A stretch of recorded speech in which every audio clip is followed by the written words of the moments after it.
I'm Dr. David Unwin. I'm a GP from just north of Liverpool. And I'm so delighted to be here today because I'm absolutely obsessed with helping people who have diabetes.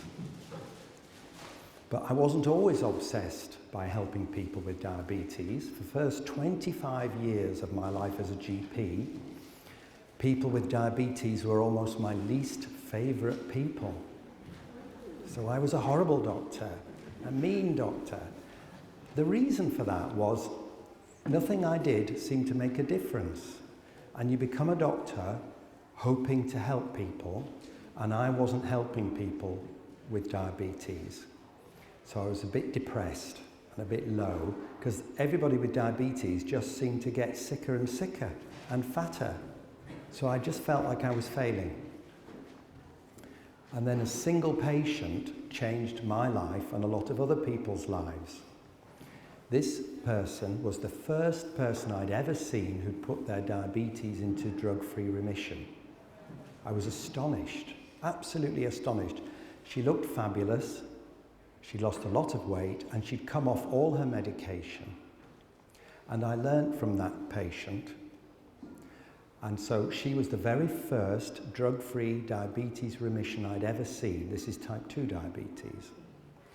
And on Thursday afternoon, I saw two more that have made 107. So I have seen drug-free type 2 diabetes remission 107 times since 2013. And it makes me so happy, and it makes my patients very happy. And I want to tell you about it and explain it and how we've done it, because it's so cheerful. First of all, one of my patients, I hope you're going to be able to hear him, called Roy. So several of my patients are so delighted with the difference it's made to their lives, they volunteered to be recorded. And so any minute now, you're going to hear from Roy, a great guy. He's 73 years old. It's only a 3-minute video, and he's going to tell you what it's meant to him achieving drug-free remission of his diabetes. So if we could hear from Roy now, I'll just give you the microphone.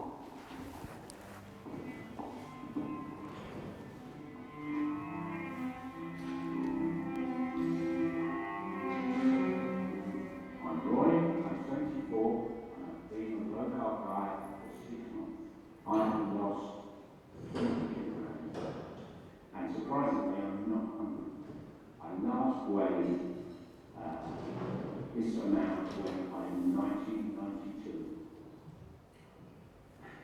I'm in remission.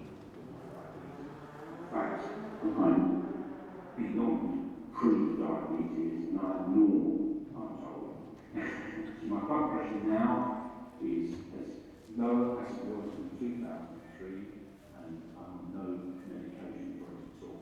I didn't know I could put diabetes into remission without drugs. I feel that I've won a kind of a battle with myself, and I'm glad that it's actually possible that other people may be influenced by what I did, almost in isolation. Too many cakes, too many biscuits, too many sweets, too often. This has changed completely. I'm a totally different person. The other thing that was great motivation is other people commenting on you, seeing you change physically and mentally. But my son's recent wedding, people were coming up to me and saying, I can't believe that's you. I was walking a stick 3 years ago.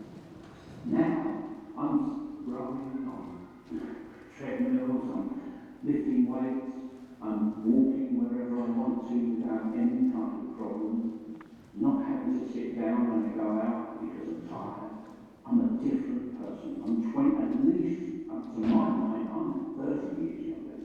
I used to have for breakfast, usually cereal, wrong cereal probably, and a lot of it. I would have 3 pads, 4 weekends, or a big bowl of porridge, all of that. I think the significant thing that I've realised is I didn't need that, and I allow other people to learn what I've learned. I never found low carb diet particularly difficult. I don't crave such a role anymore. I don't need it and I don't want it. And what I've gained is such an advantage over eating such a role. Being diagnosed with diabetes opened my eyes to my bad lifestyle. It's changed the way I look at life and how I am. It was a gift. It's a gift from God. It's a strange gift, but it's made huge differences to me as a person. Thank you. I absolutely love Roy. That's a wonderful, wonderful story. And I have met 107 people with stories like that.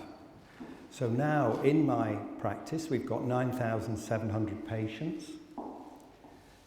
Out of the entire diabetic register, all of the people with type 2 diabetes, 20% of them are in remission now. And we're saving £60,000 a year on the drug budget because I'm not using drugs. It's intoxicating. It's so exciting. I can't give it up. I should have retired, 10 years ago. I'm very old and I just cannot give it up. So let's tell you a bit about the story. Some of you have got me twice, I'm afraid. So the first presentation, which you're going to get now, is about individualizing diet. And then the second one, after the break, is about some psychological aspects, because behaviour change requires an understanding of psychology, and that's what the second talk is about. But we'll start on the diet one. That's the wonderful team that I work with. I love those people, and they're nearly all low carb now. I started, when I began, I was the only low carb person in the practice, and the partners hated what I did and said I was wasting my time, and et cetera, and now they're all low carb. And the practice manager, the midwife has lost 4 stone, so that we are a low carb practice. I want to introduce you to another patient. This is Marcia, she's 52. She's actually from Brazil, so English isn't her first language. Now, for Marcia, type 2 diabetes is a progressive, deteriorating condition because that's her experience of having diabetes. Gradually over the years, she's used more and more insulin and she's become heavier and heavier. And you'll see she's hanging onto the wall. That's because she has to walk with a stick. She has a lot of medical problems because of the pain of the weight and painful joints. She's injecting a lot of insulin a day, 90 units. And even despite that, her diabetic control is really poor. So her hemoglobin A1C, which is the average sugariness of her blood, is high at 64. But that's actually Marcia 1 year later. That is the same person. So that's another remission of diabetes. And Marcia, type 1, type 2 diabetic, she lost all that weight. She hasn't had any insulin for, I think it's 18 months now. And her blood pressure's sorted out as well. So she's not really a patient because she's just a well person getting on with her life. And look at her. She's utterly transformed. And she's doing exercise, and she has a life she didn't think was possible. And we're saving money for the health service because that insulin was expensive. So it's just like win-win. So how are we doing this? There are 2 aspects to it. One of the most important ones is the idea of hope. Marcia, when I first met her, didn't have any hope. She'd given up. She ate what she wanted, because she was so fed up. She just thought, well, I'm fed up, I'm in pain, I'm ignoring what the doctors say, I'll just eat what I like, because life was such a struggle. But when I gave her hope, she was on board. She was only 52, and she was living like an old person, and I said, you and me, we could do something really exciting if you're interested in change. And that gave her hope. It's absolutely key, the idea of hope. Then the second idea is helping Marcia understand her position. understand her predicament so that she's better able to decide what's best for her.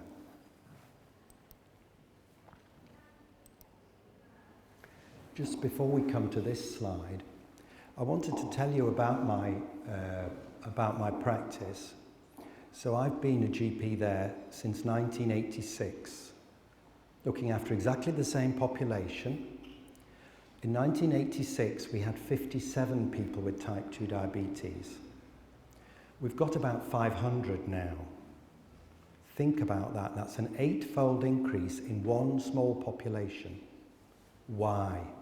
You must ask why this epidemic is happening. When I was a young man, diabetes was rare. It's not now. And all over the world, doctors like me have noticed an 8 or 9 or 10-fold increase in the number of people suffering with this terrible illness.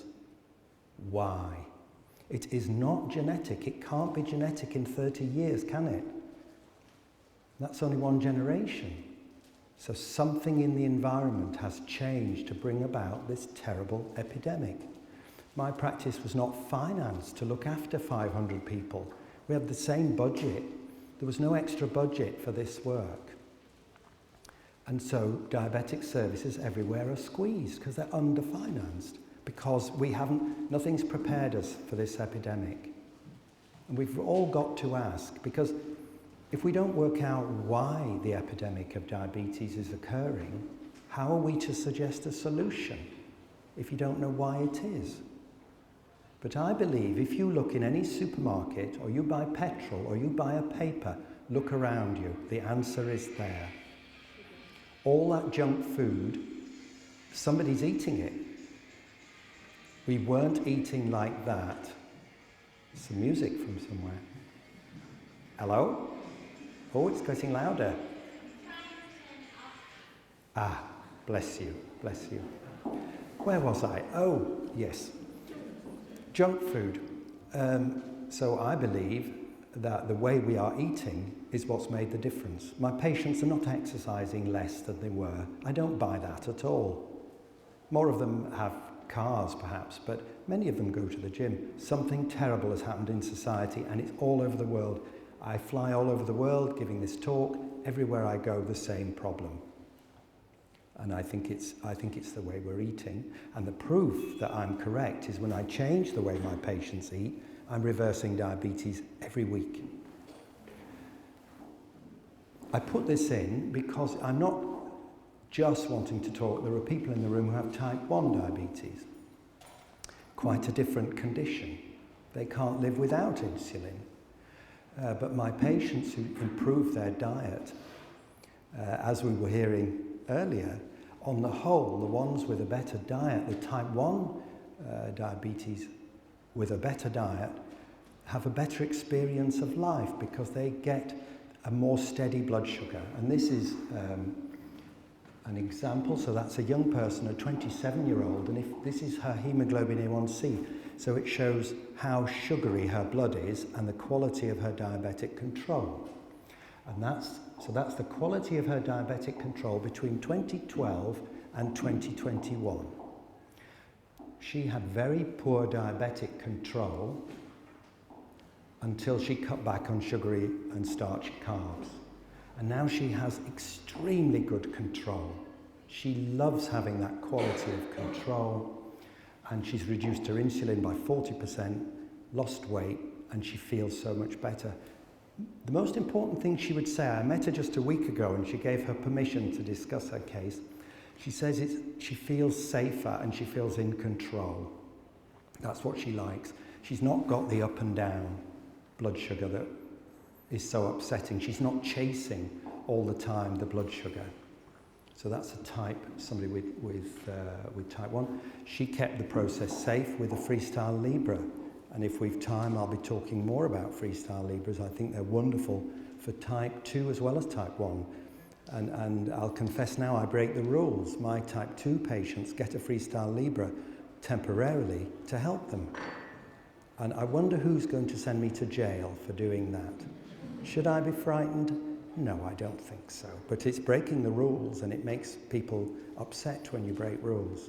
But we have to do something. I will not accept what's happening to my patients. This is rather a sad slide, but there aren't many sad slides, so I hope you'll put up with this. So we know from the national statistics data that for people with type 1 diabetes and people with type 2 diabetes, every year that their hemoglobin A1C is greater than 58, they're going to lose 100 days of life. This is why I'm upset. This is why I am cross. Because we've got to do something. I can't just leave that. It makes a big difference. We're talking about 100 days of life lost. So Marcia, both of the patients you saw had a hemoglobin A1C of above 58. So what is to happen to that poor 27-year-old if she's going to lose 100 days for every life that she has poor diabetic control? And it's pretty obvious it's very important. It's very, very important. So I'm sorry, that's a bit of a depressing. I have type 2 diabetes, by the way, so I include myself in all of this. But now we come to the happier stuff. What I try and do, I used to tell patients what to do. I used to tell them, right, what you need to do is. And it didn't go very well. And then when it didn't go well, I always blamed the patients for not taking my advice. Because it's always the patient's fault, isn't it? Never the doctor's fault. And now I know, well, several things. Some of my advice was dreadful. And also, it wasn't a properly patient-centered approach. I wasn't including the patients in the decision-making. And it goes so much better if you work as a team. So much better. And one of the important things is to explain dietary principles in a way that ordinary people can understand. Because if you can understand what I'm saying, you're in a much better position to decide whether you'll do it or you won't do it. How much better to do it that way around? So yes, I used to just hand out a leaflet. How terrible, a leaflet. Because all of us, there are as many diets as there are people. So I'm very low carb, and I have been for 9 years, so is my wife, but our diet is not the same. No two people in this audience will have the same diet. And that's because we individualize diets according to food that we think is tasty, according to our budget, what can we afford, and we have other beliefs. We may have religious beliefs. There are various beliefs that we have.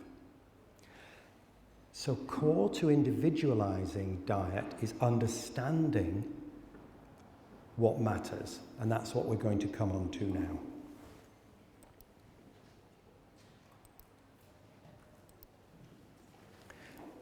So let's really start from the ground up. So I have practiced explaining about type 2 diabetes and type 1 diabetes to hundreds of patients, and the oldest one is 92. And she's reversed her diabetes and understood what she needed to do. And the youngest is 10 years old. And the 10-year-old and the 92-year-old understood what I'm going to tell you now. So let's begin with insulin. Insulin is a hormone produced by your pancreas gland. It has an absolutely vital job to do in keeping you alive. That is why somebody without insulin, that's a type 1, somebody with type 1 cannot live without insulin. You need insulin to live. Why? Insulin reduces blood sugar. A high blood sugar is dangerous, rapidly dangerous. So insulin has a vital job to get sugar out of your bloodstream. Questions are always more powerful than statements. So what does insulin do with the sugar? What an interest. Where does it go? It goes out of the bloodstream somewhere. Insulin pushes sugar into your cells, inside cells where that sugar can't do any damage. So it's pushing the sugar into your muscles for energy. But what if you eat more Mars bars than you need to run around? What happens to the rest of the sugar? The sugar is pushed by insulin into your belly, where it becomes fat. And that's what happened to Marcia. On the insulin, she got heavier and heavier. And any of you who've used insulin will know that you tend to gain weight when you add extra insulin. Insulin makes you heavier because it's putting the sugar somewhere. And the other place that insulin pushes sugar is into your liver. And in fact, the only thing that liver cells can do, they turn it into fat called triglyceride, a fat which is very important in heart disease. So if you have a very sugary diet, your insulin will push that sugar into your liver and you'll end up with fatty liver, as we're going to see in a minute. This is all very important. So remember that insulin has a really important job getting rid of sugar. It has to get rid of sugar because sugar is dangerous in your blood, too much of it. This is a slide that Roy Taylor and I worked out because we often meet together, and he helped me. Roy Taylor, very famous professor from Newcastle, and he helped me with my very first publication in 2014. He did the statistics for me. That's a liver and a pancreas. And that's somebody eating too many Mars bars, and gradually the liver is filling with fat. We have a situation now in the developed world. A quarter of everybody in the developed world has a fatty liver. A quarter of everybody. Everybody you know, 1 in 4 of them, I'm telling you, has fatty liver, whether they know it or not. As GPs, we never know what to say to people. But we know it's there because the ultrasound nearly always shows it. And people with abnormal liver function, I did an audit in the practice, and 1/3 of all my patients have abnormal liver function. We don't talk about fatty liver much, and it's because GPs don't know what to do with it. But anyway, a fatty liver interferes with the good work of insulin, so you become insulin resistant. This is how you become diabetic. This is how type 2 diabetes develops. Roy Taylor calls it the long silent scream from the liver. It takes about 10 years of overeating sugar for your liver to fill with fat, and insulin resistance starts in that way. But what if this person continues eating those Mars bars? Well, the pancreas, the very gland whose job it is to produce insulin, also fills with fat. And then you struggle to produce the insulin you need, which is another reason somebody like Marcia needed injectable insulin, because her pancreas was beginning to collapse and not produce insulin. There you go. So there is a real strong link with the fat triglyceride that is produced by insulin pushing sugar into the liver, and glucose or sugar in the diet, and diabetes. Here's one of my very first remission of diabetes, and the lower graph is again her hemoglobin A1C, and you'll see that this lady's been in remission of her diabetes, about 10 or 11 years now. So that's, people say, does remission last? Well, pretty well is for that lady. But look at the graph above of her triglyceride level, and it matches pretty well what happens to her blood sugar.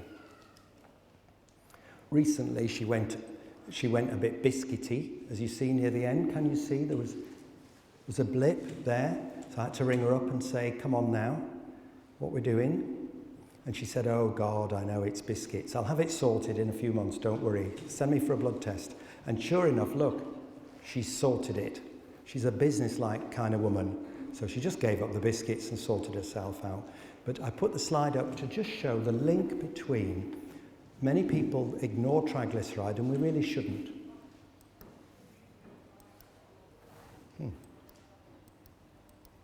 Now my clicker's not working. I'll try that. There. Well, the clicker's given up, never mind.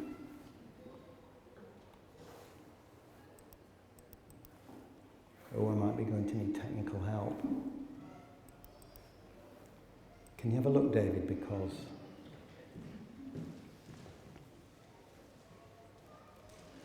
Oh, we're frozen. We're frozen. We might end up switching it off and on again, you know, that's usually the thing. I know what the next slide is. I can chat on. Why don't we just chat on for a bit while this is going on? So the next slide is that we know from the work of Roy Taylor at Newcastle that if you scan people who lose a lot of weight, the liver empties of fat. And then we know that your insulin works better. We also know from Roy Taylor's work that the pancreas empties of fat and then you secrete insulin more normally. And that's the process, the very process of remission of type 2 diabetes. And the wonderful thing that's happening all over the world now, where people are achieving remission. It's very, very exciting. And there are different ways to achieve remission. There isn't one way to do it. Bariatric surgery. Oh, here we are. Oh, thank goodness, we're back on. So there are different ways to reduce, you can see from what I said before, that dietary carbohydrate leads to fatty liver and insulin resistance. But if you cut dietary carbs, the whole thing goes into reverse. You reduce liver fat, you reduce pancreatic fat, insulin sensitivity comes back and insulin secretion comes back. But there are different ways to reduce carbs. Bariatric surgery, you eat a lot less, let me tell you, if you have bariatric surgery. I have patients go for bariatric surgery. They need a lot less insulin, and some of them come off insulin altogether within about 2 weeks. So bariatric surgery works. The very low calorie diets work very well. It's a similar thing. There's less carbohydrate going in. So there are different ways to do this. I just pick one that works. Pick the one that suits you.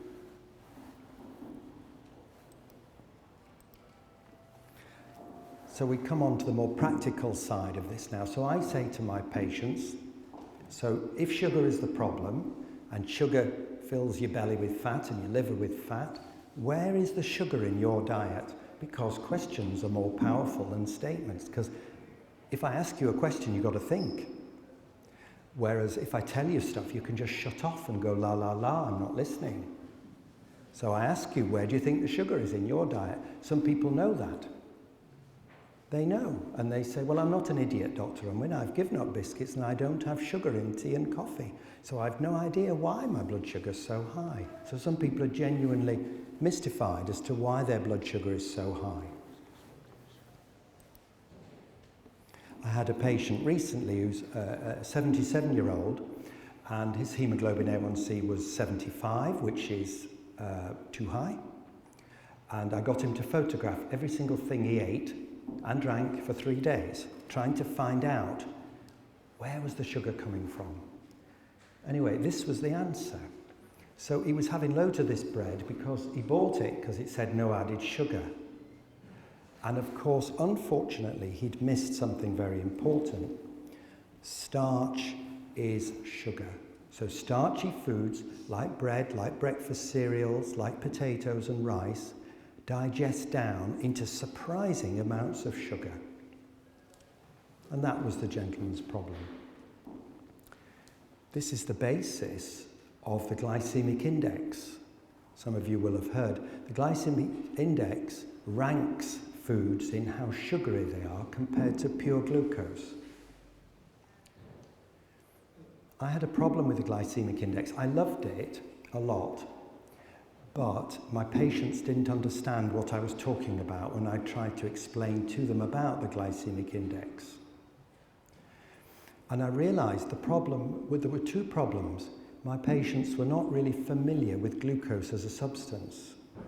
They didn't cook with it, so they didn't know, nor could they understand grams, because my average person with type 2 diabetes is 61 years old and they weigh 100 kilos. They're not familiar with grams. They don't cook in grams. So this is where the teaspoon of sugar equivalent chart came from. because what I did, I got together with an expert on the glycemic index, and we redid all the calculations for 800 foods in terms of teaspoons of sugar, so that my patients can now understand the consequences of what they eat in terms of blood sugar. So I can tell you that a bowl of rice, 150 grams of boiled rice, will affect your blood sugar to approximately the same extent as 10 teaspoons of sugar. That is a shocking fact. It's very surprising. And most of us in a takeaway would have far more than 150 grams of rice, and I know I would have done. Similar for the next one is boiled potato. 150 grams of boiled potato is about the same as 9 teaspoons of sugar. Chips, 7.5, and so on down the list. A single small slice of wholemeal bread is the same as 3 teaspoons of sugar. So you can see in our diet so easily we're having sugar with our sugar with our sugar. You have your breakfast cereals, you have your toast, wholemeal. You think, I thought that was a good diet. That's what I was on. I had muesli, I had it with a banana and extra sultanas with fresh orange juice. And then I wondered how it is that I've got type 2 diabetes and a big belly and I'm dead sleepy. I was having sugar with my sugar with my sugar. The good news is there's stuff that doesn't put your blood sugar up. If you have a Freestyle Libre, you know what those foods are. What can you eat that doesn't put your blood sugar up? Well, fish, meat, green veg. I love green veg. That doesn't put up my blood sugar by much. Eggs, very good. Full fat dairy, excellent. Nuts, I eat a lot of almonds, all fine. And those are the foods that are the basis of the low carb diet my patients try. Low carbohydrate foods that are healthy and don't put up their blood sugar. And they pick from the list to see what they like and make the diet up for themselves. Those charts, by the way, there are now 7 of them. That's not the only one. They've been translated into 14 different languages. They've been downloaded millions of times around the world. And I don't know whether that's going to... Oh, here's another one. Gosh, here's another one. Yeah, when you get older, all sorts of things make you cross, don't they? You become a grumpy old man, which is what my children say, I am a grumpy old man. One of the things that drives me mad is the idea of lumping fruit and veg, your 5 a day. It makes me want to scream. So how are raisins like cabbage? How are strawberries like a potato? It's nonsense. In terms of glycemia, they're really different. My mother, again, she's 86, she has diabetes. If she's hungry, she's got a little packet of raisins in her handbag, and that is because she knows that it's part of her 5 a day, so she's having a little pack of raisins. It's just putting up her blood sugar. But we've all swallowed this nonsense of 5 a day. There's no evidence for it at all. And the 5 a day vary. We need to get clever. Cabbage is great. I have diabetes. I can't eat raisins because when I have a high blood sugar, I can't think straight and I don't feel well. So I don't eat raisins. So that's another one of the charts there. You'll notice we were asking earlier about berries. They are at the less sugary end of fruit. So yes, I do eat raspberries and I do have blueberries and strawberries, particularly the frozen ones because they're cheaper. But I wouldn't eat a banana because that's like 6 teaspoons of sugar and it actually if I have a Freestyle Libre on and I eat a banana, it doubles my blood sugar. So for me, it's a very poor dietary choice. Really interesting. So there are 7 of those. I don't know whether we're going to get another one. Oh yeah, that's how you find them. So I helped set up a charity called the PHC. And if you Google PHC and Unwin and sugar, all of the 7 infographs are there. They're free for you to download and translated, as I say, into 14 languages now. Oh, there's another one. This is about the difference between white foods, brown foods and green foods. And it's just to show you that in terms of sugariness, people often talk about, oh, patients tell me I eat brown rice because that's healthy. But it's not a lot healthier if you have type 2 diabetes, because you'll see 150 grams of brown rice still generates 7 teaspoons of sugar. So I talk with my patients about turn the white stuff green. Don't turn it brown, turn it green. So have your curry if you want, but have it on a great big plate of green veg. Try that, and it works. It works. Oh, we're locked again. Oh no. Yeah, the Freestyle Libre. This was just to illustrate this. Freestyle Libre. Has anybody in the room got a Freestyle Libre on? Hooray. I love the Freestyle Libres, or any of those continuous, because it gives you feedback and you know how you are. The difficulty is that the guidelines say we shouldn't use Freestyle Libre for people with type 2 diabetes. So many people who have type 2 diabetes are buying a Freestyle Libre for a while to learn, because it gives you feedback on how you're doing. I think there will come a time when people with type 2 diabetes will be able to get Freestyle Libres as well, at least temporarily. The people registered with me get Freestyle Libres, as I say, because I will break the rules. But at the moment, that's verboten.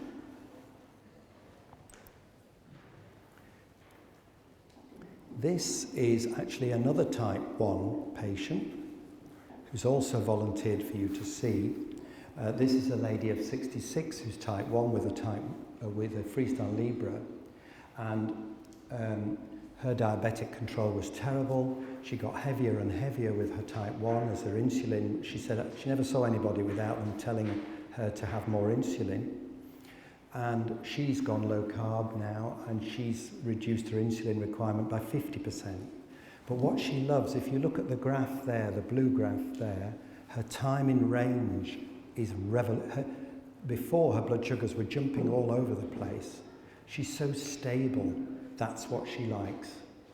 So that's a type 1. That is a Freestyle Libre. That isn't my patient, the lady on the right there, but it's just showing you. Who was that Prime Minister? May. She had a Freestyle Libre, didn't she? Yeah. So it's the time in range that that particular patient really likes. And so she saw last week, and she sent you that graph because she's showing off. Oh, this is me. So this is me with a Freestyle Libre on. And you can see that day after day, my blood sugar is absolutely level. I was eating, but I'm very low carb, so my blood sugar doesn't go up. I can eat half a chicken, my blood sugar doesn't go up. So I was eating for days and days, and then one Friday morning, I had that bowl of rice, and predictably, my blood sugar doubles. So I don't feel great with a blood sugar of 10, but I just did it to prove that the teaspoon of sugar is about right, actually. That rice doubled my blood sugar. That's our diet, the diet sheet. There's a table at the back there I've got some books for sale. I've got all sorts of free stuff, so you don't need to bother with the diet sheet, it's over there. It's also on the PHC, all my resources are on the PHC charity, they're for free. Please remember, this is important. Those of you who are on medication, if you're going to suddenly change your diet, you have to discuss this with the person prescribing the drugs. So I'm not standing here today to tell everybody cut the carbs immediately, because some of you are on medication and that needs factoring in.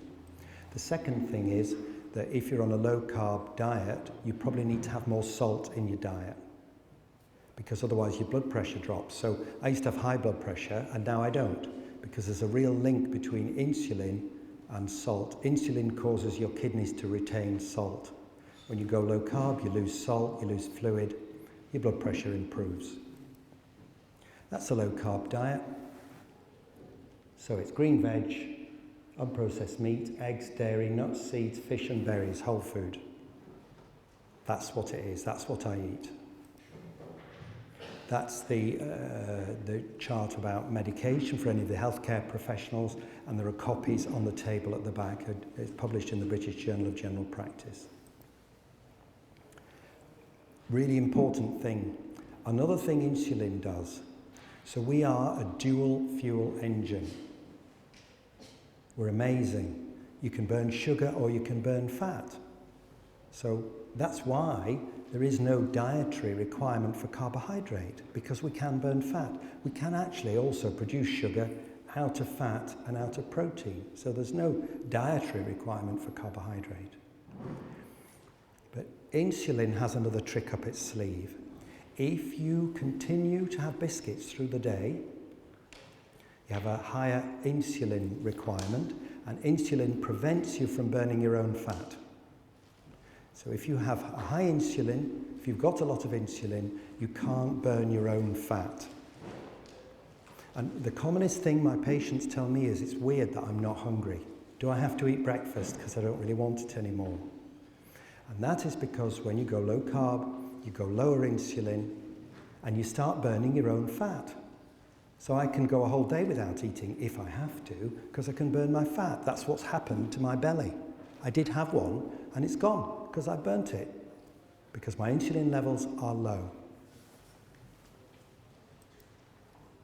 Those are the average results at Norwood Avenue, are published results, and they show really significant improvements in diabetic control.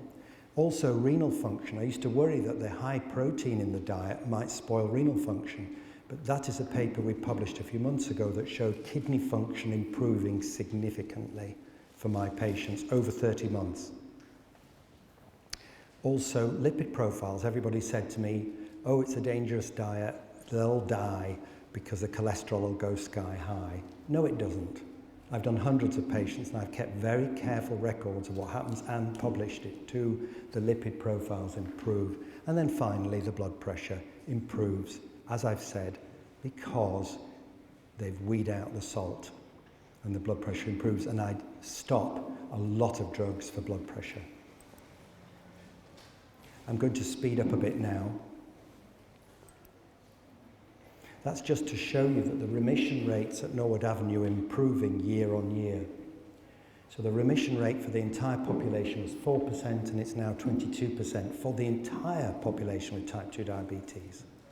And that's a combination of explaining, as I've just done to you, the physiology, so my patients wise up. But also in the next thing, I'm going to be talking about maintenance, because there's different ways to improve your diabetic control, but maintenance is another game altogether, and we're going to talk about that next. Oh, this is really important. Some of you will have heard of the diet wars. I wonder if you've heard about, there's been a lot of squabbling about what diet is right and wrong and all the rest of it. This is an absolutely landmark paper published. It was a British Dietetics Association invited review. So the BDA invited me and a lot of other clinicians to their headquarters in London and planned this paper. And it's a joint paper published by senior dietitians and senior clinicians. And we've agreed loads of stuff. It's taken 2 years and was published a few weeks ago.